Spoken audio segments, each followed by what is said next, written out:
nas rehas ang isang lalaki na tinuguriang top 2 most wanted person na may kasong pagpatay sa ikinasang operasyon sa bisa ng warrant of arrest sa Barangay Guadalupe, Cebu City. Ibabalita yan ni Patrolwoman Flora May Azares. Himas ang lalaking top 2 most wanted person na may kasong murder matapos maaresto ng kapulisan ng Cebu City sa Dumala 111 Barangay 75A Matina Aplaya, Davao City noong ika-25 ng Hunyo taong kasulukuyan.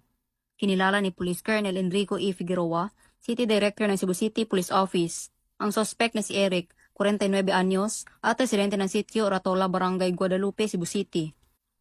Ayon sa ulat ng otoridad, bandang alas 3:50 ng hapon nang maaresto ng kapulisan ng sospek sa bisa ng warrant of arrest para sa kasong murder na inisyu ni Honorable Anacleto B. Dibaculos, presiding judge ng RTC Branch 17 Cebu City na walang rekomendadong piyansa. Samantala, kasalukuyang nasa kustodiya ng Ecolan Police Station Matina Aplaya, Davao City ang sospek para sa dokumentasyon at tamang disposisyon. Ang matagumpay na pagkaaresto ng sospek ay bunga ng pinagsanib puwersa ng kapulisan ng Police Station CCPO at Police Station 15 Ecoland, Criminal Investigation and Detection Group 11. Ang kapulisan ng Cebu City ay walang tigil sa pagsasagawa at pagpapaigting ng kampanya laban sa namang uri ng kriminalidad upang masiguro ang kaayusan sa kanilang nasasakupan.